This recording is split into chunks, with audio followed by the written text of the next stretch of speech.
How to fix Samsung M30s। Hang and restart problem. नमस्कार दोस्तों, स्वागत है आप सभी का तिकराज यूट्यूब चैनल पर। तो दोस्तों, आज की इस वीडियो पर मैं आपको बताऊंगा कि कैसे आप जो है अपने सैमसंग के डिवाइस पर हैंग और रीस्टार्ट प्रॉब्लम सॉल्व कैसे कर सकते हैं। यहाँ पे दोस्तों क्या होता है, जब हमारे डिवाइस ठीक है हैंग हो जाते हैं तो वो अपने आप रिस्टार्ट हो जाते हैं। ठीक है, इस तरीके का प्रॉब्लम है ये। तो अगर दोस्तों आपकी जो डिवाइस है ठीक है सैमसंग का, वो भी अगर हैंग हो जाते, हैंग होने के बाद अपने आप रिस्टार्ट भी हो जाते, तो ये किस तरीके का प्रॉब्लम है, ठीक है, और आपको कैसे ये प्रॉब्लम फिक्स करना होगा, आज के इस वीडियो पर मैं आपको सॉल्यूशन बताने वाला हूँ।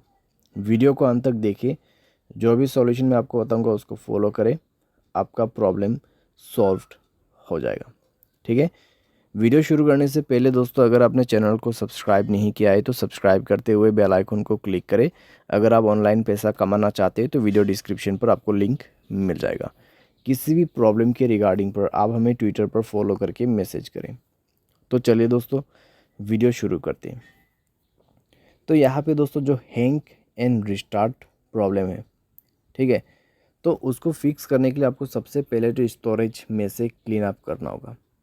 स्टोरेज को क्लीन कीजिए और मोबाइल पे कई सारे एप्लीकेशंस है तो उसको डिलीट कीजिए। ठीक है, बहुत बड़ा एप्लीकेशंस आप यूज़ करते हैं तो उसका डेटा को क्लियर करके यूज़ कीजिए। इससे आपका जो रैम है वो खाली होगा। ठीक है, और कोई भी दोस्तों एप्लीकेशन जो कि बैड एप्लीकेशंस होगा उनको भी डिलीट कर दीजिएगा। बैड एप्लीकेशन जैसे कि कोई अननोन वेबसाइट से इंस्टॉल किया हुआ एप्लीकेशन, ठीक है, तो उनको डिलीट कीजिए और अपने स्पेस को फ्री अप कीजिए। उसके बाद माय फाइल्स पे जाए और यहाँ पे भी दोस्तों स्टोरेज को फ्री अप कीजिएगा। ठीक है, जब स्टोरेज आपका 40 to 30% एम्प्टी हो जाएगा, तब आप अपने मोबाइल सॉफ्टवेयर को अपडेट करेंगे। ठीक है, मोबाइल सॉफ्टवेयर को अपडेट करेंगे। मोबाइल सॉफ्टवेयर अपडेट होने के साथ ही साथ आपका प्रॉब्लम सॉल्व हो जाएगा।